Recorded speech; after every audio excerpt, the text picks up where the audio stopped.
बिस्मिल्लाहिर्रहमानिर्रहीम। उम्मीद करते हैं आप खैर आफियत से होंगे। अल्लाह ताला आपको हमेशा अपने ज़मान में रखे। आपने किसी दोस्त को गाड़ी उधार दी या किसी जानने वाले को आपने गाड़ी दी, वो कोई आपसे गाड़ी मांग कर ले गया और एक्सीडेंट कर दिया। एक्सीडेंट में कोई नुकसान हो गया, कोई शख्स मर गया, कोई शख्स ज़ख्मी हो गया या गाड़ी का किसी का नुकसान कर दिया। अब उसका ज़िम्मेदार कानूनी तौर पर कौन होगा? आप होंगे या आपका दोस्त होगा? आज इस वीडियो में हम इस टॉपिक पर आपके साथ डिस्कस करने वाले हैं, आपके साथ मालूमात शेयर करने वाले हैं कि ऐसी सूरत हाल में असल ज़िम्मेदार कौन होगा और किसको ये नुकसान भरना पड़ेगा, और एहतियाती तदबीर आपको कौन कौन सी करनी चाहिए अगर आप किसी ऐसी सिचुएशन में हैं, और दोस्त को गाड़ी देने से पहले आपको कौन सी एहतियातें करनी चाहिए। ये सारी चीज़ें हम इस वीडियो में आपके साथ डिस्कस करेंगे। लेकिन इससे पहले अगर आप हमारे चैनल पर नए हैं तो हमारे चैनल को सब्सक्राइब जरूर कर लें, ताकि इसी तरह की कारआमद और मालूमाती वीडियो बार वक्त आप तक पहुँचती रहे। पाकिस्तानी माशरे में ये बड़ी आम सी बात है, दोस्त बाप को गाड़ी देना, किसी से मांग कर गाड़ी ले जाना, बाइक ले जाना, ये बड़ी मामूली सी बात और बड़ी आम सी बात है। खैर अब इतनी ज़्यादा आम नहीं रही क्योंकि पेट्रोल बहुत ज़्यादा महंगा हो गया, लेकिन फिर भी ये रवायत हमारे माशरे में मौजूद है। लेकिन आपको पता है कि कानून इसके बारे में क्या कहता है? अगर कोई आपकी गाड़ी को लेकर जाता है और कोई हादसा हो जाता है, उस गाड़ी के साथ किसी भी किस्म का कोई एक्सीडेंट हो जाता है, कानून की नज़र में गाड़ी का मालक और गाड़ी चलाने वाला दोनों बराबर के ज़िम्मेदार हैं। बुनियादी तौर पर दोनों बराबर के ज़िम्मेदार हैं।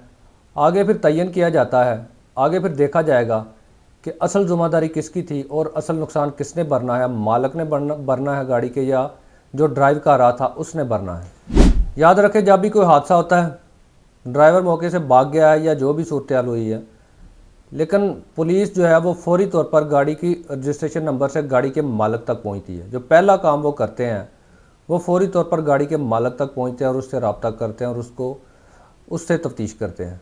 सबसे पहला काम मालक से ही होता है, ड्राइवर की बारी बाद में आती है। ये बाद में राज खुलते हैं, किस वक्त गाड़ी कौन चला रहा था, क्यों चला रहा था, उसके साथ मेरा रिश्ता क्या है, मैंने उसको भेजा था या वो मेरा दोस्त अपने काम के लिए गाड़ी देकर गया था, ये सब बात की बातें हैं। हादसे की सूरत में फौरी तौर पर पुलिस ने सबसे पहला जो शख्स होना है जिससे उसने रब्ता करना है वो गाड़ी का ओनर होना है, मालक होना है। सबसे पहले वो शामिल तफ्तीश होगा।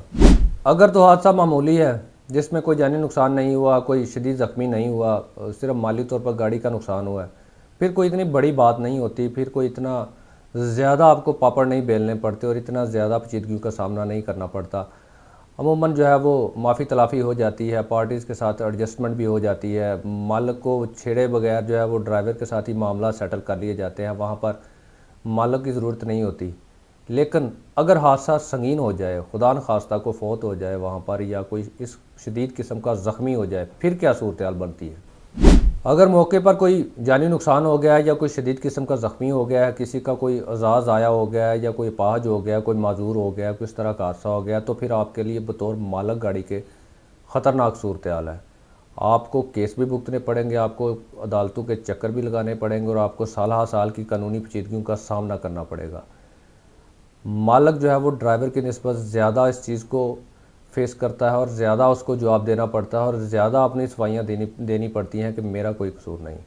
अगर कोई खुदा न खास्ता जानी नुकसान हो जाए तो ये गाड़ी के ओनर के लिए बड़ी ख़तरनाक सूरत हाल है। ड्राइवर तो भुगतेगा ही, लेकिन जो ओनर है उसका कसूर भी कोई नहीं है, वो घर बैठा है, उसने नेकी की है, किसी को गाड़ी दे दी है, तो उस नेकी के बदले में फिर उसको जो भुगतना पड़ना है वो बहुत ख़तरनाक सूरत हाल होगी और वो कई साल तक अदालतों में ज़लील और रुसवा होना पड़ सकता है आपको। हाँ, ये ज़रूरी नहीं है कि हादसे की सूरत में आपने या ड्राइवर नहीं भुगतना है, मालक ने या ड्राइवर नहीं भुगतना है, ये ज़रूरी नहीं होता। तयन होगा गफलत का।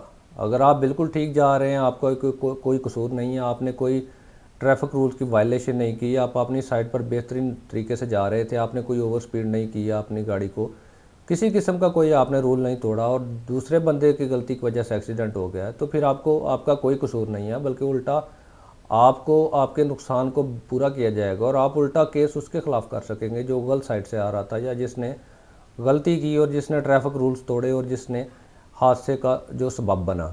लिहाजा ये ज़रूरी नहीं कि हर हादसे की सूरत में आपने ही जो है वो भुगतना है। असल तयन गलती ने करना है, गफलत ने करना है कि गलती किसकी थी, गफलत किसकी थी। लिहाजा पहले नंबर पर सबसे पहले तो अगर खुदा न खास्ता किसी ऐसे सिचुएशन का शिकार हैं तो फौरी तौर पर किसी वकील से रब्ता करें, उससे रहनुमाई लें और उसकी मशावरत से आगे चलें, क्योंकि ये ना हो कि आपकी गलती भी ना हो और आपकी गलती आपके सर थोप दी जाए। लिहाजा इसमें वकील की मशावरत लाजमी है, उसकी गाइडलाइन और उसकी रहनुमाई की सूरत में, और उसकी कोऑपरेट के नतीजे में आपको ये कम अज़ कम अंदाज़ा हो सकता है, और ये कम अज़ कम आप इतनी हद तक अपने आप को सेव कर सकते हैं कि कोई गलती से या जानबूझकर या आपको कमज़ोर समझते हुए आपकी गलती ना होने के बावजूद केस आपके ऊपर डाल दे कि आपने एक्सीडेंट किया है। वकील की मशावरत इंतहाई लाजमी है। किसी भी बगैर लाइसेंस वाले को गाड़ी ना दें, गैर ज़िम्मेदार शख्स को गाड़ी ना दें, लापरवाह शख्स को गाड़ी ना दें। गाड़ी देना आसान है, लेकिन उसके नतीजे में होने वाले हादसे की ज़िम्मेदारी उठाना बहुत मुश्किल है। बहुत खौफनाक सूरत बन जाती है बाज़। उम्मीद करते हैं आपको वीडियो पसंद आई होगी। अगर वीडियो पसंद आई है तो लाइक कमेंट शेयर ज़रूर कीजिएगा। हमसे किसी किस्म का कानूनी मशवरा करना चाहते हैं, दिए गए हमारे नंबर पर व्हाट्सअप मैसेज करके आप हमसे कानूनी राय ले सकते हैं।